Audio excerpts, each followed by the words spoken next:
Hello guys, இன்னைக்கு நம்ம ஒரு செம்ம இன்ட்ரெஸ்டிங்கான Thailand super natural horror movie தான் பார்க்க போறோம். இந்த மூவி ஒரு ரியல் லைஃப் சம்பவத்தை அடிப்படையா வச்சு எடுக்கப்பட்டிருக்கு. இந்த படத்துல ஒரு ஹாண்டட் ஜெயிலையும் அந்த ஜெயில இருந்த ஒரு பெண் கைதியோட ரொம்பவே ஆபத்தான ஆன்மாவையும் தான் காட்டியிருக்காங்க.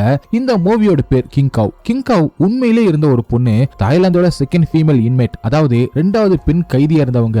இவங்களுக்கு துப்பாக்கியால மரண தண்டனை கொடுக்கப்பட்டிருக்கு. அந்த ரியல் லைஃப் லெஜெண்ட்ல இருந்து இன்ஸ்பயர் ஆகி தான் இந்த மூவியே எடுக்கப்பட்டிருக்கு. படத்தோட கதைக்குள்ள போறதுக்கு முன்னாடி நம்ம புது சேனல்ல போட போற அந்த கண்டென்ட் ரிலேட்டடா ஒரு அப்டேட் சீக்கிரமாவே இன்னும் 2-3 நாள்ல கண்டிப்பா வீடியோ நம்ம சேனல்ல ரிலீஸ் ஆயிரும். அதனால இன்ஃபினிட்டி டைம்ஸ் அப்படின்னு சொல்ல போற நம்ம புது சேனலோட link description, comment box and I button எல்லாம் கொடுத்திருக்கேன். போய் சப்ஸ்கிரைப் பண்ணாதவங்க சப்ஸ்கிரைப் பண்ணிக்கோங்க. படத்தோட ஓப்பனிங் சீன்ல ஒரு லேடி நமக்கு காட்டுறாங்க. அவங்க ஒரு ட்ரெயினுக்குள்ள ஒரு பேக்கெட்டோட எங்கே போய்கிட்டு இருக்காங்க. திடீர்னு அவங்க ட்ரெயின்ல இருந்து ஓட ஆரம்பிக்கிறாங்க. அதே நேரத்துல இன்னொரு பக்கத்துல ஒரு குழந்தைய யாரோ கூட்டிக்கிட்டு போய்கிட்டு இருக்காங்க. அந்த குழந்தை தொடர்ந்து காவ் அப்படின்னு கூப்பிட்டுக்கிட்டு தன்னை கூட்டிட்டு போறவங்க கிட்ட நிக்க சொல்லிக்கிட்டு இருக்கு. அதுக்கப்புறம் நமக்கு ஒரு விஷயம் சொல்லப்படுது. அந்த குழந்தையோட உடம்பு கிடைச்சிருக்குன்னு. அந்த குழந்தைய யாரோ கிட்னாப் பண்ணி அதுக்கப்புறம் கொலை பண்ணி புதைச்சிருக்காங்க. அந்த கேஸ்ல அந்த குழந்தைய கிட்னாப் பண்ணவங்களையும் அதுக்கு தொடர்புடைய இன்னொரு நபரையுமே போலீஸ் பிடிச்சிருக்காங்க. அவங்களுக்கு டெத் பெனால்டி கொடுக்கப்பட்டு துப்பாக்கியால எக்ஸிக்யூட்டும் பண்ணிருக்காங்க. இங்கிருந்து அந்த கதை அந்த கிரிமினலை எக்ஸிக்யூட் பண்றதுக்கு 3 மாசத்துக்கு முன்னாடி போகுது. ரேடியோவில் ஒரு நியூஸ் ஒன்று போய்கிட்டு இருக்கு. அந்த குழந்தைய கிட்னாப் பண்ணது அந்த குழந்தையோட ஞானியான கிங் கவ் தான் அப்படி சொல்லப்படுது. அதுக்கப்புறம் அந்த குழந்தையோட அங்கிள் ஹேம நமக்கு காட்டுறாங்க. ஹேமோ இப்ப காவை பாக்குறதுக்காக ஜெயிலுக்கு வந்திருக்கான். காவும் ஹேம பார்த்ததும் அவரோட ரியாக்ஷனை பார்த்தாலே தெரியுது அவங்க 2 பேருக்கும் முன்னாடி நல்ல பழக்கம் இருந்திருக்கு அப்படின்னு நமக்கு புரியுது. காவும் ஹேம் கிட்ட ஒரு விஷயத்தை திரும்ப திரும்ப சொல்றா. அவ ஹேமோட நெஃபியோன மருமகனான வாஞ்சைய கொல்லவே இல்லை அப்படின்னு சொல்றா. ஆனா ஹேமால அவரோட பேச்சை நம்ப முடியல. அதுக்கப்புறம் கதை காவோட எக்ஸிகியூஷனுக்கு 5 மாசத்துக்கு முன்னாடி போகுது. அப்பதான் காவும் ஹேமோட சிஸ்டரான வான் நடத்துற ஒரு ஷாப்ல வேலை பார்த்துக்கிட்டு இருந்திருக்கா அப்படின்னு நமக்கு தெரிய வருது. வான் காவை எப்பவுமே திட்டிக்கிட்டு தான் இருப்பா. அது மட்டும் இல்லாம காவை ரொம்பவே டார்ச்சரும் பண்ணிக்கிட்டு இருக்கா. ஏற்கனவே காவுக்கு டிப்ரெஷன், மென்டல் இன்ஸ்டெபிலிட்டி, ஆன்சைட்டி அப்படி மாதிரியான நிறைய மென்டல் ப்ராப்ளம் இருந்திருக்கு. அவ அடிக்கடி வான் கிட்டையும் அவரோட தம்பியான ஹேம் எங்க இருக்கா அப்படின்னு கேட்டுக்கிட்டே இருப்பா. அப்பதான் வானோ ஹேம் அவனோட ஒய்ஃபோட இருக்கா அப்படின்னு சொல்றா. இதை கேட்டதுமே காவுக்கு ரொம்பவே கஷ்டமாகுது. அவளுக்கு தன்னோட வீட்டு ஞாபகமோ தன்னோட அம்மாவோட ஞாபகமோ அடிக்கடி வந்துகிட்டே இருக்கு. அதனால அவளோட கவனம் வேலையில சுத்தமா இல்ல. இதை பார்த்த வானோ காவான ஹீரோனை வேலையில இருந்து தூக்கிடுறான். அந்த நேரத்துல அந்த ஷாப்புக்கு பின் அப்படிங்கிற ஒரு பையன் வர்றான். அவனும் வானோட ஷாப்ல வேலை பார்க்கறவன் தான். ஆனா அவனோட கண்ணு வானோட பணத்துல தான் அதிகமா இருந்துச்சு. ஹீரோனோ அழுதுகிட்டு இருக்கத பார்த்த பின்னும் அவகிட்ட போயிட்டு என்னாச்சு அப்படின்னு கேக்குறான். அப்பதான் ஹீரோனோ வான் தன்னை வேலையில இருந்து தூக்கிட்டதாவும் இப்ப தன்னோட அம்மாவை பார்க்க வீட்டுக்கு போயாகணும் அப்படின்னு நினைக்கிறதாவும் சொல்றான். அதுக்கு பின்னும் நான் உன்னை வீட்டுக்கு கூட்டிட்டு போறேன் அப்படி சொல்றான். ஆனா அதுக்கு கொஞ்சம் பணம் தேவைப்படும் அப்படின்னு சொல்றான். இப்படியே பேசி பேசி பின்னும் ஹீரோனை தன்னோட வலையில சிக்க வைக்கிறான். அதுக்கப்புறம் ஹீரோனோட ஹெல்ப் பண்ணமா வாஞ்சாய அவனோட ஸ்கூல்ல இருந்து பிக்கப் பண்ண வைக்கிறான். இந்த விஷயத்துல பின் கூட அவனோட ஃப்ரெண்டு ஷாமும் சேர்ந்துக்கிறான். அந்த பையனை ஹீரோனோ ஸ்கூல்ல இருந்து கூட்டிட்டு வந்த அந்த விஷயம் வானுக்கும் தெரிய வருது. உடனே வானோ ஒரு முடிவுக்கு வந்துடுறா. ஹீரோன் தான் வாஞ்சாயை கிட்னாப் பண்ணிருக்கணும் அப்படின்னு. அதுக்கப்புறம் பின்னும் ஹீரோன் கிட்ட வானுக்கு போன் பண்ணி பணம் கேட்க சொல்ல வானுமே பணம் கொடுக்க சம்மதிக்கிறா. ஆனா இங்கதான் ஹீரோனுக்கு ஒரு விஷயமே தெரியாம இருக்கு. பின் அப்புறம் ஷாமி இவங்க 2 பேருமே இவளை வச்சு என்ன வேலையை செய்ய வச்சாங்களோ அதோட முழு பழியுமே கடைசியில ஹீரோன் மட்டும் தான் போட போறாங்க அப்படின்னு. இப்படி நடந்த எல்லாத்தையுமே ஹீரோன் இப்ப ஹேம் கிட்ட சொல்றா. ஆனா ஹேமோ அவளை நம்ப மாட்டான். கடைசியில போலீஸ் வந்து ஹீரோனை அங்கிருந்து கைது பண்ணி கூட்டிட்டு போயிடுறாங்க. அவ எவ்வளவு கேட்டாலும் ஒரே ஒரு விஷயத்தை மட்டும் தான் சொல்லிக்கிட்டே இருக்கா. நான் இன்னசென்ட், நான் எதுவுமே பண்ணல அப்படின்னு. அதுக்கப்புறம் கதை மறுபடியும் பாஸ்டுக்கு போகுது. படத்தோட ஆரம்பத்துல ட்ரெயின்ல பார்த்த அந்த லேடி யாருன்னா அது வான் தான். வானுக்கு சில இன்ஸ்ட்ரக்ஷன் கொடுக்கப்பட்டிருந்துச்சு. அவ ட்ரெயின்ல ஏறி போகணும். வழியில ஒரு ஒயிட் துணி தெரியும். அந்த இடத்துல பணத்தை தூக்கி எறியணும் அப்படின்னு சொல்லிருப்பாங்க போல. ஆனா ட்ரெயின்ல போய்கிட்டு இருக்கும் போதே வானோ ஒரு ஸ்கேர்க்ரோ மேல மாட்டியிருந்த வெள்ளை துணியை பார்த்துட்டு அதுதான் அந்த ஒயிட் துணி அப்படின்னு நினைச்சுக்கிறா. அதனால அவ பணத்தை தப்பான இடத்துல தூக்கி எரிஞ்சிடறா. உண்மையான ஒயிட் துணியால செய்யப்பட்ட அந்த பிளாக் கொஞ்சம் தள்ளிதான் இருக்கு. அந்த இடத்துல தான் பின்னும் ஷாமோ பணத்துக்காக நின்று இருந்திருக்காங்க. ட்ரெயின் அந்த இடத்தையும் கடந்து போயிடுது. ஆனா பணம் அவங்களுக்கு கிடைக்கவே இல்லை. அதனால 2 பேரும் ரொம்பவே கோவப்படுறாங்க. இன்னொரு பக்கம் ஹீரோனோ ஒரு காருக்குள்ள அந்த பையன் கூட இருந்துகிட்டு அவனை பாத்துக்கிட்டு இருக்கா. அந்த நேரத்துல பின்னும் ஷாமோ அங்க வராங்க. அவங்க அந்த பையனை தூக்கிட்டு போக ஆரம்பிக்கிறாங்க. அப்ப ஹீரோனோ உடனே அவங்கள தடுத்து இது என்னோட மருமகன் அப்படி சொல்றா. ஆனா பின்னும் ஷாமோ ஹீரோனை அடிச்சு மயக்கமடைய வச்சிடறாங்க. கொஞ்ச நேரத்துக்கு அப்புறம் ஹீரோனுக்கு நினைவு திரும்புது. அவ ஒரு வெப்பன் எடுத்துக்கிட்டு பின்னுக்கு பின்னாடியும் ஷாமுக்கு பின்னாடி ஓடுறா. அந்த நேரத்துல அந்த பையன் கதறான். காவ் எனக்கு ஹெல்ப் பண்ணு அப்படின்னு கத்திக்கிட்டு இருக்கான். அதனால மூவியோட ஆரம்பத்துல நம்ம பார்த்த அந்த பையன் வாஞ்சாய் தான். அவன் பின்னையும் ஷாமியும் நிக்க சொல்லிட்டு காவை ஹெல்ப்க்கு கூப்பிட்டுக்கிட்டு இருந்தான். ஹீரோனோ அந்த பையனோட குரலை கேட்டுக்கிட்டு அவனை தேடி ஓடுறான். ஆனா திடீர்னு அவன் மறுபடியும் மயங்கி விழுந்துடுறா. கொஞ்ச நேரத்துக்கு அப்புறம் கண்ணை திறந்து பார்க்கும்போது ஓடிக்கிட்டு இருக்கும்போது கீழே விழுந்ததுனால அவ தலை ஒரு கல்ல மோதி இருந்திருக்கு. அப்பதான் அவ பாக்குறான். இப்ப பின்னும் ஷாமோ அந்த பையனை கொன்னு புதைச்சிட்டாங்க. அது மட்டும் இல்லாம ஹீரோனுக்கு பக்கத்துல ஒரு கத்தியும் கிடக்கு. இப்ப ஹீரோனை உடனே மண்ணை தோண்டி அந்த பையனோட உடம்ப வெளியில எடுக்கிறா. அவளோ அவளும் கதறி ஆள ஆரம்பிக்கிறா. ஏன்னா அவ இது எதுவுமே செய்யணும் அப்படின்னு நினைக்கல. ஹீரோனை அவனுக்கு 2 பேரும் ஏமாத்திட்டாங்க. அதே நேரத்துல போலீஸுமே இங்க வந்துடுறாங்க. ஏன்னா வான் பணத்தை தூக்கி எறிஞ்ச அந்த இடத்த போலீஸ் கிட்ட சொல்லியிருந்தா, அதனால ட்ரெயின் ட்ராக்க சுத்தி இருந்த ஏரியாவை போலீஸும் சோதனை பண்ணும்போது ஹீரோனை கண்டுபிடிச்சிடறாங்க. அங்க இருந்த எல்லா எவிடன்ஸும் ஹீரோனுக்கு எதிராக தான் இருந்துச்சு. அதனால போலீஸும் ஹீரோனை கைது பண்ணி ஜெயில அடைக்கிறாங்க. ஹீரோன் எவ்வளவு சொல்லியும் யாருமே அவளை நம்பல. ஹேமும் கூட அவளை நம்பல. அதனால ஜட்ஜும் ஹீரோனுக்கு அந்த பையனை கிட்னாப் பண்ணதுக்கும் அவனை கொலை பண்ணதுக்கும் மரண தண்டனை கொடுத்துடுறாரு. ஹீரோனோ அதை கேட்டு ரொம்பவே உடஞ்சு போயிடுறா. உண்மையிலேயே ஹேம் நினைச்சிருந்தா ஹீரோனை காப்பாத்திருக்க முடியும். ஏன்னா ஹேமே ஒரு நல்ல லாயர் தான். அவன் நினைச்சிருந்தா ஒரு இன்வெஸ்டிகேஷன் ஆரம்பிக்க வச்சிருக்கலாம். ஆனா ஹீரோனை பார்க்க ஜெயிலுக்கு வந்தப்போ கூட அவளோட பேச்ச ஹேம் கேட்கவே இல்ல. அதனால இப்ப ஹீரோனுக்கு கிடைச்ச டெத் பெனால்டிக்கு ஹேமும் ஒரு காரணம் தான். ஆனா இங்கதான் ஒரு உண்மையான விஷயத்தையே நமக்கு கிளியரா காட்டுறாங்க. அந்த பையனை உண்மையில கொன்னது பின்னும் ஷாம் தான். அவங்க ஹீரோனை மயக்கமடைய வச்சும் அவளுக்கும் தவறான விஷயங்களை பண்ணிருக்காங்க. அதுக்கப்புறம் அந்த பையனை கிட்னாப் பண்ணது, அவனை கொலை பண்ணது அப்படி சொல்லிட்டு எல்லா முழு பழியுமே ஹீரோ மேல சுமத்திட்டாங்க. அது மட்டும் இல்லாம ஷாம் ஹீரோனோட கொஞ்சம் முடியுமே வெட்டி தன் கிட்ட வச்சுக்கிட்டான். அவனோட பிளான் என்னன்னா, ஹீரோனுக்கு டெத் பெனால்டி கிடைச்சதுக்கு அப்புறம் அவ இறந்ததுக்கு அப்புறம் அவளோட ஸ்பிரிட்டை ட்ராப் பண்ணணும் அப்படின்னு. அதாவது இங்க நடக்கிறது ஒன்னும் சாதாரண கிரைம் கிடையாது, அது ஒரு டார்க் ரிச்சுவல். இப்படி ஒரு 5 மாசம் கடந்து போகுது. ஹீரோனை ஒரு ஸ்பெஷல் ஜெயில தான் வைக்கிறாங்க.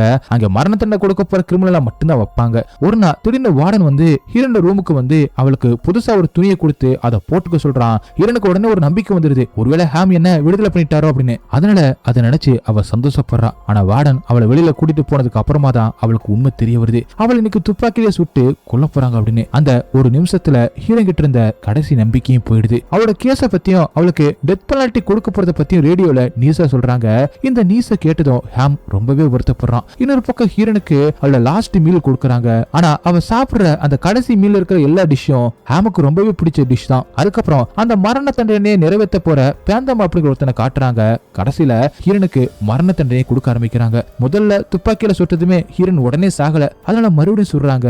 இந்த தடவை ஹீரோன் உண்மையிலே இறந்துடுறான். ஆனா ஹீரோன் இறந்த நேரம் ரொம்பவே வித்தியாசமான நேரம். அது ஒரு அசாதாரணமான சோலார் எக்லிப்ஸ் நடந்த நேரம். தாய்லாந்து கல்ச்சர்ல அந்த மாதிரியான நேரம் ஒரு அவசகுணமா கருதப்படுது. அதனால ஹீரோனோட மரணத்துக்கு அப்புறம் அவளோட ஸ்பிரிட் ரொம்பவே கொடூரமா மாறுது. அவ முதல்ல அந்த ஜெயில இருக்கிற கைதிகளை பொசஸ் பண்ண ஆரம்பிக்கிறா. அதுக்கப்புறம் வார்டனையும் பேந்தமையும் அட்டாக் பண்ண ஆரம்பிக்கிறா. அவ திரும்ப திரும்ப ஒரே விஷயத்தை தான் சொல்லிக்கிட்டே இருக்கா, நான் ஒரு இன்னசென்ட், அதாவது நான் ஒரு குற்றமற்றவ அப்படின்னு. ஹீரோனோட ஆவியோ பேந்தம் அட்டாக் பண்ண ஆரம்பிக்குது. ஆனா பேந்தம் எப்படி அங்கிருந்து தப்பிச்சிடறான். அப்போதான் அவனுக்கு புரியுது தன்னை கொல்ல நினைக்கிறது ஹீரோனோட ஆவிதான் அப்படின்னு. ஹீரோனோட ஆவி ஏன் அவனை கொல்ல நினைக்கிறா அப்படின்னா, அவளை துப்பாக்கியில சுட்டு கொன்னதே பேந்தம் தான். அதனாலதான் ஹீரோனோட ஆவி அவன் மேல பழுதிக்கிறதுக்கு வெறியா இருக்கு. ஆனா பேந்தம் தன்னோட பாதுகாப்புக்காக ஹீரோனை கொல்ல பயன்படுத்தின அந்த புல்லட்ஸை துப்பாக்கில இருந்து வெளியில எடுத்துறான். அதுக்கப்புறம் அவன் ஒரு மந்திரத்தை சொல்லி அந்த புல்லட்ஸை ஒரு பாதுகாப்பான மந்திரமா மாத்துறான். இப்ப அந்த புல்லட்ஸ் ஹீரோனோட ஆவிய அவங்கிட்ட வராம பாதுகாக்க ஆரம்பிக்குது. இப்ப ஹீரோனால பேந்தம கொல்ல முடியல.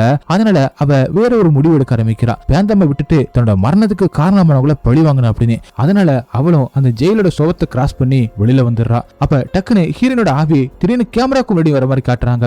அதுக்கப்புறம் கதை ஹேமோட ஒய்ஃப் மீ பக்கம் போகுது. மீயும் வீட்டுக்குள்ள இருக்கும்போது வெளியில இருந்து ஒரு பொண்ணோட குரல் கேக்குது. அது ஹீரோனோட குரல் தான். ஹீரோன் அங்க வந்திருக்கிறதே ஹேம பழிவாங்க தான். ஆனா ஹீரோனோ மீய பார்த்ததும் ஜன்னலை டக்குன்னு மூடுறா. மீ ரொம்பவே பயந்து போயிடுறா. அவரோட சத்தத்தை கேட்டு ஹேம அங்கே வரான். அப்பதான் மீயும் வீட்டுக்கு வெளியில ஒரு பொண்ணு உங்களை பார்க்க வந்ததாவும் சொல்றான். ஹேமோ வெளியில போய் பார்த்ததும் அங்க ஹீரோன் நின்னுகிட்டு இருக்கா. ஹீரோனை வெளியில பார்த்த உடனே ஹேமுக்கு பயங்கரமா அதிர்ச்சி. ஒரு விஷயம் அவனுக்கு தோணுது, ஒருவேளை காவு ஜெயில இருந்து தப்பிச்சு வந்திருப்பாளோ அப்படின்னு நினைக்கிறான். அதனால உடனே டிராயல்ல இருந்து தன்னோட கண்ணை எடுக்க போறான். ஆனா அதே நேரத்துல மீயோட வீட்டுல இருந்து மீக்கு ஒரு போன் வருது. அந்த போன் மூலமா மீக்கு ஒரு பயங்கரமான ஷாக்கான நியூஸ் கிடைக்குது. நேத்து மீயோட அப்பாவுக்கு ஆக்சிடென்ட் ஆகி அவர் இறந்துட்டாருன்னு. இந்த விஷயத்த மீயோ ஹேம் கிட்ட சொல்ல, ஆனா அப்பதான் மீயும் கவனிக்கிறா ஹேம் ரொம்பவே வித்தியாசமா நடந்துக்க ஆரம்பிக்கிறான். ஏன்னா ஹீரோனோட ஆவி இப்ப ஹேம பொசஸ் பண்ணிருக்கு. கொஞ்ச நேரத்துக்கு அப்புறம் ஹேம் இப்ப மறுபடியும் நார்மல் ஆகுறான். அவனும் இப்ப தன்னோட ஒய்ஃப் கூட அவளோட வீட்டுக்கு போக கிளம்புறான். அதே நேரத்துல இன்னொரு பக்கம் பின்னும் அப்புறம் ஷாமும் அந்த பையனை புதைச்சு அதே இடத்துல தான் உட்காந்துக்கிட்டு இருக்காங்க. ஷாமும் அங்கே ஒரு ரிச்சுவல் பண்ணிக்கிட்டு இருக்கான். அவனோட பிளானை இப்ப ஹீரோனோட ஆவியை பிடிக்கணும் அப்படிங்கிறதான். ஒருவேளை ஹீரோன் இறந்ததுக்கு அப்புறம் அவளோட ஆவி ரொம்பவே கொடூரமா பழிவாங்குற வெறியோட திரும்பி வரும் அப்படின்னு அவனுக்கு முன்னாடியே தெரிஞ்சிருக்கும் போல. ஆனா ரிச்சுவல் முழுசா முடியறதுக்கு முன்னாடி அங்க ஹீரோனோட ஆவி அங்க வந்துடுது. அது ஷாம ரொம்பவே கொடூரமா அட்டாக் பண்ணுது. அதுக்கப்புறம் ஷாம ரொம்பவே மோசமா தாக்கி கொன்னுடுறா. அடுத்த நாள் போலீஸ் ஆபீசர்கள் கூட ஷாமோட அப்பா ஷோம் அங்க வராரு. ஷோம் சாதாரண ஆள் கிடையாது. அவர் பிளாக் மேஜிக் அப்புறம் ஒயிட் மேஜிக் அப்படின்னு ரெண்டையுமே பிராக்டிஸ் பண்றவரு. தன்னோட மகனோட உடம்ப பார்த்ததும் ஷோம் ரொம்பவே உடஞ்சு போயிடுறாரு. யாரு தன்னோட பையனை கொன்னாங்க அப்படின்னு தெரிஞ்சுக்கிறதுக்காக அவர் ஒரு மந்திரத்தை சொல்றாரு. அப்ப திடீர்னு அவரோட பையனோட ஆன்மா கொஞ்ச நேரத்துக்கு அந்த உடம்புக்குள்ள திரும்பி வருது. அந்த ஆன்மாவும் சோம் கிட்ட ஹீரோனோட ஆவி தான் தன்னை கொன்னதாவும் சொல்லுது. அதுக்கப்புறம் இப்ப பின்ன காட்டுறாங்க. பின்னையுமே ஹீரோனோட ஆவி பொசஸ் பண்ணிடுச்சு. அதனால அவனை அந்த பொசிஷன்ல இருந்து வெளியில எடுக்கிறதுக்காக ஒரு ஷாமனோ அவனோட சில ஆட்கள் அங்க வராங்க. அங்க இருக்கிற கண்ணாடியில காவ் மறுபடியும் ஒரு விஷயத்தை எழுதுறா, நான் நிரபராதி அப்படின்னு. ஷாமனோ பின்னோட உடம்புக்குள்ள இருக்கிற ஹீரோனோட ஆவியை வெளியில எடுக்க முயற்சி பண்றான். கண்ணாடியில ஹீரோட ஆவியுமே பார்க்க முடியுது. ஆனா ஹீரோட ஆவி ரொம்பவே பவர்ஃபுல்லா, ரொம்பவே பழி வாங்குற உணர்ச்சியோட இருக்கு. அதனால அந்த ஷாமனோ தன்னோட முழு சக்தியுமே பயன்படுத்தி எப்படியோ பின்ன ஹீரோனோட பொசஸ்ல இருந்து வெளியில கொண்டு வரான். அதே நேரத்துல பின்னோட கர்ப்பமா இருக்கிற ஒய்ஃபுமே இங்க வந்துடுறா. ஆனா ஹீரோனோட பொசஷன் முழுசா இன்னும் அங்கிருந்து போகல. பின்னுக்கு ஷாமன் அப்புறம் அவனோட ஆட்கள் அதுக்கப்புறம் சொந்த ஒய்ஃப் எல்லாருமே ஹீரோன் மாதிரியே தெரிய ஆரம்பிக்கிறாங்க. உடனே பின்னும் ஷாமன் கையில இருந்து ஒரு கத்தியை பிடுங்குறான். அதை வச்சு ஷாமனையும் அவனோட ஆட்களையும் அட்டாக் பண்ண ஆரம்பிக்கிறான். அவன் ஷாமனோட கழுத்தையும் அறுத்துறான். அதுக்கப்புறம் தன்னோட சொந்த ஒய்ஃபையும் அதே கத்தியால திரும்ப திரும்ப குத்தி கொலை பண்றான். கொஞ்ச நேரத்துக்கு அப்புறமா தான் பின்னுக்கு நினைவு திரும்புது. ஆனா அதுக்குள்ள எல்லாமே முடிஞ்சு போச்சு. தன்னோட ஒய்ஃபையே கொண்டுட்டு அப்படின்னு புரிஞ்சதுக்கு அப்புறம் பின்னும் பயந்து போயிட்டு அங்கிருந்து தப்பிச்சு ஜன்னல் வழியே குதிச்சு ஓட ஆரம்பிக்கிறான். இப்ப அவன் தன்னோட சொந்த ஒய்ஃபோட கொலை கேஸ்ல குற்றவாளி ஆயிட்டான். அதனால போலீஸ் அவனை தேட ஆரம்பிக்கிறாங்க. அதாவது பின் ஹீரோனுக்கு என்ன பண்ணானோ அதே மாதிரி இப்ப ஹீரோனோட ஆவியும் பின்ன சிக்க வச்சிருக்கு. அதே நேரத்துல மீ தன்னோட அப்பாவோட ஃபியூனரலுக்கு போறா. அங்கே ஹேம் வரல. அவனுக்கு உடம்பு சரியில்லாதனால வீட்டுக்கு திரும்பி வந்துட்டான். அந்த இறுதி சடங்குல தான் இன்னொரு முக்கியமான உண்மை நமக்கு தெரிய வருது. மீயோட அப்பா தான் ஹீரோனுக்கு மரண தண்டனை கொடுத்த அந்த ஜட்ஜ். அது மட்டும் இல்லாம மீயோட அப்பாவுக்கு நடந்த அந்த ஆக்சிடென்ட் ஹீரோனோட ஆவிதான் ஏற்படுத்தியிருக்கும். அதாவது தன்னோட மரணத்துக்கு யாரெல்லாம் காரணமோ அவங்க ஒவ்வொருத்தவரையும் ஹீரோனோட ஆவி தேடி தேடி பழி வாங்கிக்கிட்டு இருக்கு. அந்த ஃபியூனரலுக்கு ஷோமோ பேந்தமோ வராங்க.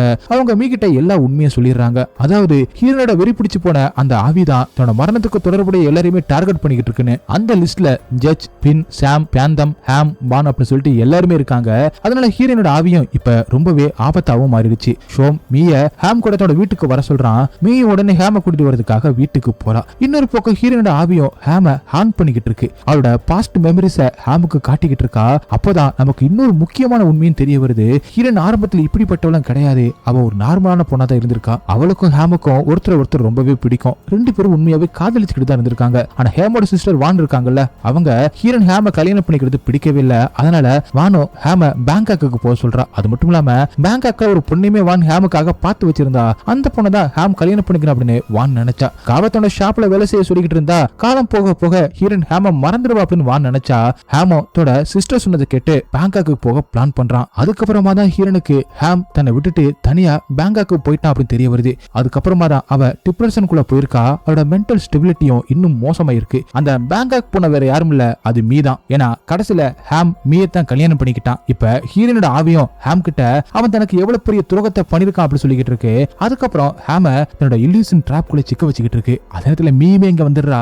இப்ப ஹீரோனோ ஹேம பொசஸ் பண்ணிக்கிட்டு இருக்க. அதுக்கப்புறம் மீக்கு பக்கத்துலயும் போறா. இப்ப மீ ஹீரோனை பார்த்து அவளுக்கு ஒரு அறை கொடுக்குறா. ஏன் அப்படி பண்ணிக்கிட்டு இருக்கா அப்படின்னு கேட்க, ஆனா அடுத்த நொடியே நமக்கு ஒரு விஷயம் தெரிய வருது. மீயும் ஹீரோனோட இல்லூஷன்ல தான் சிக்கியிருந்தா அப்படின்னு. கொஞ்ச நேரத்துக்கு அப்புறம் மீயும் அந்த இல்லூஷன்ல இருந்து வெளியில வந்து இப்ப பார்த்தா ஹேம் அவனோட டேபிளுக்கு பக்கத்துல சாதாரணமா உட்காந்துக்கிட்டு இருக்கான். ஆனா அதே நேரத்துல வீட்டோட ஜன்னல்களும் கதவுகளும் தானா திறக்க ஆரம்பிக்குது.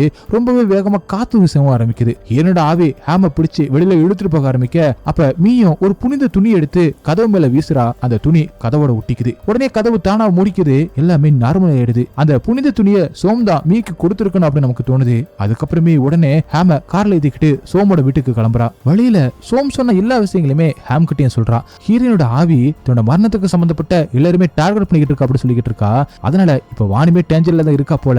இப்ப மீயும் ஹேமும் சோமோட வீட்டுக்கு போய் சேர்றாங்க. ஆனா அங்க ஹேம் ரொம்பவே வித்தியாசமா நடந்துக்கிறான். அதை பார்த்ததுமே சோம் உடனே கண்டுபிடிச்சிடறான் ஹீரோட ஆவி ஹேம பொசஸ் பண்ணிருக்குன்னு. சோம் உடனே ஒரு ரிச்சுவல் பண்ணி ஹேம ஹீரோனோட பொசஷன்ல இருந்து வெளியில கொண்டு வரான். அந்த ரிச்சுவலுக்கு அப்புறம் சோமோட உடம்புல சில ஒயிட் ஸ்பாட் எல்லாம் வந்திருக்கு. அதை பார்த்த மீயும் அதை பத்தி கேட்க, அப்ப சோமோ என்னோட சக்தியை பயன்படுத்தும் போது இப்படிப்பட்ட வெள்ளத்தழும்பு தான் என்னோட உடம்புல வரும் அப்படின்னு சொல்றான். அதுக்கப்புறம் ஹேம அவன் தான் பாத்துக்கிறான். அதே நேரத்துல மீ கிட்ட ஒரு முக்கியமான விஷயத்தையுமே சொல்ல ஆரம்பிக்கிறான். ஹீரோனோட ஆன்மாவை நிரந்தரமா அழிக்கிறதுக்கு ஒரு ஏன்சியன் எக்ஸிகியூஷன் ரிச்சுவல் பண்ணணும். ஒரு மனுஷன் கொல்லப்பட்டதுக்கு அப்புறம் அவனோட ஆன்மா ரொம்பவே கொடூரமா பழிவாங்குற வெறியா மாறிடும். அவனுக்குள்ள பயன்படுத்தின அதே வெப்பனை பயன்படுத்தி தான் அந்த கொடூரமான பழிவாங்குற வெறியோட சுத்திக்கிட்டு இருக்கிற அந்த ஆவியை அழிக்க முடியும். இப்ப ஹீரோனோட கேஸ்ல அந்த வெப்பன் புல்லட்ஸ். ஹீரோனை கொல்ல பயன்படுத்தின அந்த புல்லட்ஸ பேந்தம் முன்னாடியே அந்த போல்ல இருந்து வெளியில எடுத்திருப்பான். அந்த புல்லட்ஸுக்கு ஒரு ப்ரொடக்ஷன் பவர் இருந்துச்சு. சோம் அதுல ஒரு புல்லட்டை மீ கிட்ட கொடுக்குறான். மீதி இருக்கிற புல்லட்ஸ பின்னாடி நானே பயன்படுத்திக்கிறேன் அப்படி சொல்றான். அதுக்கப்புறம் மீ உடனே வான் கிட்ட போறா. அவகிட்ட நடந்த எல்லாத்தையுமே சொல்ல, அதே நேரத்துல நமக்கு ஒரு பாஸ்ட் சீனுமே காட்டுறாங்க. வான் ஹேம் அப்புறம் மீயோட என்கேஜ்மெண்ட்டுக்காக ஒரு ரிங்க கொடுக்குறா. ஆனா அந்த ரிங் சாதாரண ரிங்ஸ் கிடையாது. அதே ரிங்க தான் தான் ஹாம் முன்னாடி ஹீரனை என்கேஜ்மெண்ட் பண்ணும்போது அவளுக்கு போறதா ப்ராமிஸ் பண்ணியிருந்தான். அதாவது ஹீரனும் ஹாமோ ஒருத்தருக்கு ஒருத்தர் மாத்திக்க வச்சிருந்த அந்த ரிங்ஸ் தான். இப்ப அந்த ரிங்க தான் மீ மாத்திக்க போறா. இந்த விஷயம் ஹீரனுக்கு தெரிய வந்த உடனே அவ முழுசா உடஞ்சே போயிடுறா. உண்மையிலேயே ஹீரனோட மென்டல் ஸ்டெபிலிட்டி முழுசா போக ஆரம்பிச்ச முக்கியமான தருணமே இதுதான். அதுக்கப்புறம் மீயும் அந்த ஸ்பெஷல் புல்லட்டை வான் கிட்ட கொடுக்கறா. அதே நேரத்துல ஹீரனோட எல்லா பொருட்களையும் எரிச்சிட்டீங்களா அப்படின்னு கேக்குறா. வானோ எல்லா பொருட்களையும் எரிச்சிருந்தாவும் சொல்றா. ஆனா ஹீரனோட வீட்டுக்கு போக மட்டும் தனக்கு ரொம்பவே பயமா இருந்ததுனால அங்க மட்டும் போகல அப்படி சொல்றா. அதனால மீ தனியாவே இப்ப ஹீரனோட வீட்டுக்கு போறா. அந்த வீடு பக்கத்துல தான் இருக்கு. அங்க போலீஸுமே வந்திருக்காங்க. ஏன்னா யாரோ ஹீரனோட வீட்டுல இருந்து எல்லா பொருட்களையுமே எரிச்சிட்டாங்கன்னு வந்திருக்காங்க. மீ ஹீரனோட ரூமுக்குள்ள போக முயற்சி பண்றா. ஆனா ரூமோட கதவு திறக்கல. அவ அங்க போனதுமே இப்ப அந்த கதவு தானாவே திறந்துடுது. மீயும் இப்ப உள்ள போறா. ஆவிகள் பெரும்பாலும் அவங்களுக்கு ரொம்ப பிடிச்ச இல்லைன்னா அவங்களுக்கு ரொம்பவே நெருக்கமான பொருட்களோட கனெக்டா இருக்கும் அப்படின்னு சோம் சொல்லியிருந்தான். அதனால ஹீரனுக்கு ரொம்ப பிடிச்ச ஏதாவது பொருள் கிடைக்கும் அப்படின்னு மீயும் தேட ஆரம்பிக்கிறா. ஆனா அங்க அவளுக்கு அப்படிப்பட்ட பொருள் எதுவுமே கிடைக்கல. அதுக்கு பதிலா அவளுக்கு ஹீரனும் ஹேமும் ஒன்னா இருக்கிற மாதிரியான ஒரு பழைய போட்டோ ஒண்ணு கிடைக்குது. அந்த போட்டோவை பார்த்ததுக்கு அப்புறம் மீக்கு எல்லா உண்மையும் புரிஞ்சு போயிடுது. ஹேம் ஹீரனை ஏமாத்திருக்கான் அப்படின்னு. இது வரைக்கும் மீக்கு இந்த விஷயம் எதுவுமே தெரியாது. அதனாலதான் இப்ப அவளுக்கும் ஹேம் மேல கோவம் வருது. மீ இப்ப அந்த போட்டோவை எரிச்சிடுறா. அதனால ஹீரனோட ஆவிக்கு ரொம்பவே கோவம் வருது. அங்கிருந்த எல்லா ஜன்னல்களையுமே உடைக்க ஆரம்பிக்குது. பயந்து போன மீயும் உடனே அங்கிருந்து வெளியேறிடுறா. இன்னொரு பக்கம் வானோட ஷாப்புக்கு இப்ப பின்னும் திரும்பி வந்திருக்கான். அவன் தப்பிச்சங்க வந்திருக்கான் போல. இப்ப அந்த முழு ஷாப்புக்குமே தீ வைக்க ஆரம்பிக்கிறான். அது மட்டும் இல்லாம வானையுமே கட்டி வச்சிருக்கான். இப்ப நமக்கு இன்னொரு விஷயம் தெளிவாக புரியுது. பின் ஹீரனோட வீட்டுக்கு போயிட்டு அவரோட எல்லா பொருட்களையுமே இவன் தான் எரிச்சிருக்கான். ஆனா அதுக்கப்புறமும் ஹீரனோட ஆவி அவனை விடல. என்ன பண்ண அப்படின்னு தெரியாம பின்னும் திணறி இருந்திருக்கான். அப்பதான் ஹீரனோட ஆவி அவனோட மனசுக்குள்ள ஒரு விஷயத்த சொல்லியிருக்கு. வானை எரிச்சிட்டா எல்லாமே சரியாயிடும் அப்படின்னு. இப்ப ஹீரன் பின்ன டபுள் கிராஸ் பண்றான். பின் வானை மேல கூட்டிட்டு போறான். அவளை ரூமுக்குள்ளே அடைச்சு வச்சிடறான். வெளியிலிருந்து இப்ப ஹீரனோட ஆவி ஜன்னல் வழியா வானை பாத்துக்கிட்டே இருக்கு. அதே நேரத்துல வானோட கையில இருந்து அந்த ஸ்பெஷல் ப்ரொடக்டிவ் புல்லட்டுமே கீழே விழுகுது. வான் அதை எடுக்க முயற்சி பண்றா. ஆனா ஹீரனோட ஆவி அவளை அந்த புல்லட்டை எடுக்க விட மாட்டுது. அவளை ரொம்பவே பயமுறுத்த ஆரம்பிக்குது. வானோ எப்படி எழுந்து அங்கிருந்து ஓட முயற்சி பண்றா. ஆனா ஹீரன் அவளை தூக்கி படிக்கல இருந்து கீழே தூக்கி வீசுறா. கீழே விழுந்த வானோட கழுத்து உடைஞ்சு அவ அங்கேயே இறந்து போயிடுறா. அதே நேரத்துல பின்னுக்கும் தான் செஞ்ச தப்பு எல்லாமே ஞாபகம் வருது. கடைசியில அவனோ தன்னோட பெல்ட்டை பயன்படுத்தி தூக்கப்பட்டு தன்னை கொலை பண்ணிக்கிறான். மீ அங்க வர்றதுக்குள்ள எல்லாமே முடிஞ்சு போச்சு. அதனால மீ பயந்து போயிட்டு நேரா பேந்தம் அப்புறம் சோம் கிட்ட போறா. சோம் உடனே ஒரு ரிச்சுவல் பண்ண ஆரம்பிக்கிறான். அந்த ஸ்பெஷல் புல்லட்ஸை உருக்கி புதுசா ஒரு புல்லட்ஸை தயாரிக்கிறான். அதை தன்னோட பிஸ்டல்ல லோட் பண்ணிக்கிறான். இப்ப அடுத்த வேலை ஹீரோட ஆவியை அழிக்கணும்னா அது இறந்த அதே இடத்துல தான் அழிக்கணும். அதனால சோம், பேந்தம், மீ அப்புறம் ஹேம் எல்லாருமே அந்த ஜெயிலுக்கு கிளம்புறாங்க. அவங்க போக வேண்டிய இடம் எக்ஸிகியூஷன் ரூம். ஹீரனுக்கு மரண தண்டனை கொடுக்கப்பட்ட அதே இடம். அங்க போறதுக்கு முன்னாடி மீயும் ஹேம் கிட்ட ஒரு முக்கியமான கேள்வியை கேட்கிறா. காவ் ஏன் வான இவ்வளவு பயமுறுத்திக்கிட்டு இருக்கா அப்படின்னு கேட்க அப்பதான் ஹேமோ உண்மையை சொல்ல ஆரம்பிக்கிறான். ஹீரோனோட மென்டல் ஹெல்த் ரொம்பவே மோசமாகிட்டே இருந்துச்சு. அதை காரணமா சொல்லியே வான் ஹீரோனை ரூமுக்குள்ள அடைச்சு வைப்பா. அது மட்டும் இல்லாம காவை ரொம்பவே டார்ச்சரும் பண்ணிருக்கா. இப்ப பின்னோ வான எந்த ரூமுக்குள்ள அடைச்சானோ அதே ரூமுக்குள்ள தான் முன்னாடி வான் காவை அடைச்சு வச்சிருந்தா. அதாவது ஹீரோனோ இப்ப வானாவுக்கு அதே விஷயங்களை தான் திருப்பி காட்டிக்கிட்டு இருந்திருக்கா. தான் அனுபவிச்ச வழிய மத்தவங்களும் அனுபவிக்கணும் அப்படின்னு ஹீரோன் நினைச்சா. ஆனா இங்க ஹேமோ ஒரு மிகப்பெரிய தப்பு பண்ணிருக்கான். என்னன்னா தன்னோட சிஸ்டர் வான் ஹீரோனை டார்ச்சர் பண்ணது அவனுக்கு தெரிஞ்சிருந்தோம். அவ அதை நிறுத்தல. அவ காதலிச்ச பொண்ணுக்கு இப்படி ஒரு விஷயம் நடக்கிறது தெரிஞ்சுக்கிட்டு அவன் அமைதியா இருந்திருக்கான். அதனால ஹேமோ இங்க ஒரு பெரிய கல்பிரிட் தான். அது மட்டும் இல்லாம ஹேம் மீ கிட்ட எல்லா உண்மையும் சொல்லல. ஆனா மீக்கு ஏற்கனவே ஒரு விஷயம் தெரியும், ஹீரன் அவனோட எக்ஸ் அப்படின்னு. இப்ப எல்லாருமே எக்ஸிகியூஷன் ரூமுக்கு போறாங்க. ஸ்பெஷல் புல்லட்ஸ் இருக்கிற கன் இப்ப மீ கிட்ட தான் இருக்கு. சோமோ அங்க ரிச்சுவல் ஆரம்பிக்கிறான். ஆனா ஹீரனோட ஆவியும் அவங்கள தன்னோட இல்லுஷனுக்குள்ள சிக்க வைக்க ஆரம்பிக்குது. அது எல்லாருக்கும் ஒரு காட்சியை காட்டுது. ஹீரன் இப்ப போலோட கட்டப்பட்டு நின்னுகிட்டு இருக்க மாதிரி தான் தெரியுது. ஆனா உண்மையிலேயே போலோட கட்டப்பட்டிருப்பதே மீ தான். பேந்தம் இப்ப மீய சுடப்பறான். ஹேம் அதை தடுக்க முயற்சி பண்றான். ஆனா கன் ஏற்கனவே ஃபயர் ஆயிடுச்சு. அதிர்ஷ்டவசமா புல்லட் மிஸ் ஆகுது. மீக்கு எதுவுமே ஆகல. ஆனா மீயோட உருவத்துல இப்ப ஹீரனோ ஹேம் கிட்ட நின்னுகிட்டு இருக்கா. அவளோட பார்வை எல்லாமே ஹேமோட கையில இருக்கிற அந்த வெட்டிங் ரிங் மேலதான் போகுது. இதை கவனிச்ச சோமுக்கு உடனே ஒரு விஷயம் புரிய ஆரம்பிக்குது. ஹீரனோட ஆவிக்கு ரொம்பவே முக்கியமான பொருள் என்னன்னா அந்த வெட்டிங் ரிங் தான். அந்த ரிங் தான் அவளுக்கும் ஹேமுக்கு இருந்த காதலோட கடைசி நினைவு. அதனாலதான் அவளோட ஆவி இவ்வளவு காலமா அந்த ரிங்கோட கனெக்ட் ஆயிருக்கு. அதுக்கப்புறம் ஹீரனோட ஆவி ஹேம போலோட கட்டி வைக்குது. ஹேம் தன்னோட கையில இருக்கிற அந்த வெட்டிங் ரிங்க கலட்ட முயற்சி பண்ணிக்கிட்டு இருக்கான். ஏன்னா தன்னோட ஆன்மா அந்த ரிங்கோட கனெக்ட் ஆயிருக்கு அப்படின்னு ஹீரன் நம்பிக்கிட்டு இருக்கா. இப்ப ஹீரனோட ஆவியும் ஹேமுக்கு முன்னாடி நின்னுகிட்டு இருக்கும்போது பேந்தமோ அந்த ஸ்பெஷல் புல்லட்டை வச்சு ஹீரனை சுட ஆரம்பிக்கிறான். அதே நேரத்துல ஹேமோ ரிங்க கலட்டிடுறான். அந்த ரிங்கும் கீழே விழுகுது. ஆனா ஹீரனோட ஆவிக்கு எதுவும் ஆகல. அதுக்கு பதிலாக இன்னும் அதிகமா கோவப்பட ஆரம்பிக்கிறா. அவ பயங்கரமா கத்த ஆரம்பிக்க அவ கத்துற அந்த சத்தத்தால அங்கிருந்து எல்லாருக்கும் தாங்க முடியாத வலி ஏற்படுது. ஹீரனை தடுக்க பேந்தமோ பிரே பண்ண ஆரம்பிக்கிறான். ஆனா ஹீரனோட ஆத்மா பேந்தம ஒரு செயினால கட்டி போட்டுருது. அதை எல்லாத்தையுமே தாண்டியும் பேந்தம் தொடர்ந்து பிரே பண்ணிக்கிட்டே இருக்கான். அவனுக்கு ஹெல்ப் பண்றதுக்கு சோமுமே அங்க வரான். ஆனா இப்ப ஹீரோவோட ஆவி ரொம்பவே பவர்ஃபுல்லா மாறிடுச்சு. ஆனா சோம் கூட வீக்காக ஆரம்பிக்கிறான். அவனுக்கு ஹெல்ப் பண்ண இப்ப சோமும் அங்கே வரான். கடைசில ஹீரோயின் பேந்தம போலோட கட்டி வச்சு அதே ஸ்பெஷல் புல்லட்டால அவனை சுட்டு கொன்னுறான். இப்ப சோம அந்த ரிங்க அழிக்கணும் அப்படின்னு முயற்சி பண்றான். அதை எடுக்க ட்ரை பண்றான். ஆனா ஹீரோனோட ஆவி சோம தூக்கி தூரமா வீசுது. சோமோட வாயிலிருந்து இப்ப ரத்தமும் வர ஆரம்பிக்குது. இப்ப அவன்கிட்ட வேற எந்த ஒரு ஆப்ஷனும் இல்ல. அதனால சோமோ தன்னோட ரத்தத்தை பயன்படுத்தி தரையில ஒரு சிம்பிளை வரைய ஆரம்பிக்கிறான். அந்த சிம்பிள் மூலமா ஹீரோனோட ஆவிய தன்னோட சொந்த உடம்புக்குள்ள டிராப் பண்ண ஆரம்பிக்கிறான். அதுக்கப்புறம் மீ கிட்ட ஒரு விஷயத்த சொல்றான், என்ன சுடுன்னு. ஏன்னா இப்ப ஹீரோனோட ஆவியை அழிக்கிறதுக்கு மீயோட கையில இருக்கிற அந்த ஸ்பெஷல் பிளட்டை பயன்படுத்துறதை தவிர வேற வழியே இல்ல. மீயும் சோமோட பேச்சை கேட்டு கண்ணை ரெடி பண்றா. ஆனா அதே நேரத்துல ஹேமோ எப்படியோ போல்ல இருந்து தன்னை விடுவிச்சுக்கிறான். அவன் தன்னோட வெட்டி ரிங்க எடுத்து டக்குன்னு உடைச்சிடறான். அந்த ரிங்க உடைஞ்ச உடனே ஹீரோனோட ஆவி சோமோட உடம்புல இருந்து வெளியில வருது. அதே நேரத்துல மீ தன்னோட கையில இருந்து ஸ்பெஷல் பிளட்டை பயன்படுத்தி ஹீரோனோட ஆவியை சுடுறா. இந்த தடவை அது கரெக்டா ஹீரோனோட ஆவி மேலே பட்டுருது. கடைசியில எல்லாமே நார்மலான மாதிரி தான் தெரியுது. அங்கிருந்து எல்லாருமே ஹீரோனோட இல்லூஷன்ல இருந்து வெளியில வராங்க. ஆனா பேந்தம் ஏற்கனவே இறந்துட்டான்.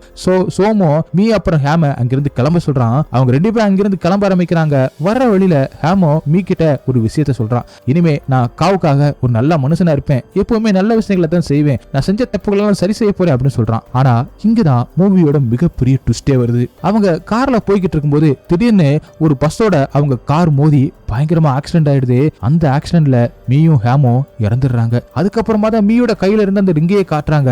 அந்த ரிங்ல ஹீரோனோட பேர் க்ளோ ஆகுது. அப்பதான் நமக்கு உண்மையான விஷயமே புரியுது. காவுக்கு ரொம்பவே முக்கியமானது இந்த 2 வெட்டிங் ரிங்ஸ்மே தான். ஏன்னா அந்த 2 ரிங்ஸையும் வச்சுதான் ஒரு நாள் தானும் ஹேமோ கல்யாணம் பண்ணிக்கணும் அப்படின்னு அவ ஆசைப்பட்டிருந்தா. அந்த ரிங்ஸை தான் அவ தன்னோட காதலோட அடையாளமா பார்த்திருந்தா. அதனால ஒரு ரிங்கை மட்டும் அழிச்சா போதாது, 2 ரிங்ஸுமே அழிச்சிருக்கணும். ஆனா இந்த விஷயத்த சோம் மீ ஹேம் யாருமே புரிஞ்சுக்கல. அதனால ஹீரோனோட ஆவி இன்னும் அழியாம அப்படியே தான் இருந்திருக்கு. அவ தன்னோட பழிவாங்கலை இன்னும் முடிக்கல. அதனாலதான் அந்த ஆக்சிடென்ட்டை ஏற்படுத்தி மீ அப்புறம் ஹேம கொன்னு இருக்கா. அதுக்கப்புறம் ஹீரோனோட ஆவி மீ அப்புறம் ஹேமோட அந்த உடம்புக்கு பக்கத்துல உட்கார்ந்து இருக்கிற மாதிரி நமக்கு காட்டுறாங்க. ஆனா இப்ப அவளோட கண்கள் மெல்ல மெல்ல நார்மலாக ஆரம்பிக்குது. ஏன்னா அவளோட பழி வாங்குற படலம் முடிஞ்சிருச்சு. இனிமே அவளுக்குள்ள யார் மேலேயும் கோவம் இல்ல. அதுக்கப்புறம் மூவியோட எண்டிங்ல இன்னொரு அழகான விஷயத்தையுமே காட்டுறாங்க. காவும் ஹேமோ இறந்ததுக்கு அப்புறம் அதர் வேர்ல்டுக்கு போயிருக்காங்க. இந்த உலகத்துல ஹேம் காவுக்கு கொடுத்த அந்த வாக்க நிறைவேற்ற முடியல. ஆனா இப்ப ஆஃப்டர் வேர்ல்டுல அவன் கா கூட இருக்கான். அவன் கொடுத்த அந்த வாக்க இப்ப நிறைவேற்றுறான். இனிமே அவ கூட எப்பவுமே இருப்பான். இதோட இந்த படமும் முடியுது. இதுதான் கிங் காவ் மூவியோட முழு கதை. இது 2027 ரிலீஸ் ஆன ஒரு தாய் சூப்பர் நேச்சுரல் ஹாரர் மூவி. அது மட்டும் இல்லாம இந்த மூவி ரியல் லைஃப் லெஜெண்டான கிங் காவை இன்ஸ்பயர் பண்ணி தான் எடுக்கப்பட்டது. அவங்க தாய்லாந்தோட 2வது ஃபீமேல் இன்மேட்டா இருந்திருக்காங்க. அவங்களுக்கு ஃபயரிங் ஸ்குவாட் மூலமா எக்ஸிகியூஷனும் கொடுக்கப்பட்டிருக்கு. அதாவது இந்த மூவிக்குள்ள காட்டப்பட்ட குழந்தையோட கிட்னாப்பிங், அந்த கேஸ், அதுல காவ் குற்றவாளியா சிக்கினது, கடைசி வரைக்கும் தான் ஒரு இன்னசென்ட் அப்படின்னு சொல்லிக்கிட்டே இருந்தது. இந்த விஷயங்கள் எல்லாத்தையுமே அடிப்படையா எடுத்துக்கிட்டு அதுக்கு மேல ஒரு சூப்பர் நேச்சுரல் ஹாரர் ஆங்கில சேர்த்து இந்த படம் உருவாக்கப்பட்டிருக்கு. காவ் கடைசி வரைக்கும் தான் எதுவுமே பண்ணல அப்படின்னு சொல்லிக்கிட்டே தான் இருந்தா. ஆனா அவளை யாருமே நம்பல. கடைசியில அவளோட ஆவி வெஞ்ச்புலா மாதிரி தனக்கு துரோகம் பண்ண ஒவ்வொருத்தவரையும் தேடி தேடி பழி வாங்குது. இதுதான் இந்த மூவியோட மெயின் ஸ்டோரி. ஓகே गाइस, இந்த படம் உங்களுக்கு எந்த அளவுக்கு பிடிச்சிருந்துச்சு அப்படி சொல்லிட்டு கமெண்ட்ல சொல்லுங்க. உங்களுக்கு இந்த வீடியோ பிடிச்சிருந்துச்சுன்னா உடனே ஒரு லைக் தட்டி விட்டுட்டு மறந்துடாம உங்க ஃப்ரெண்ட்ஸுக்கு ஷேர் பண்ணுங்க. அப்படி நம்ம சேனலை சப்ஸ்கிரைப் பண்ண மறந்துடாதீங்க. நெக்ஸ்ட் வீடியோல மீட் பண்ணலாம். By guys.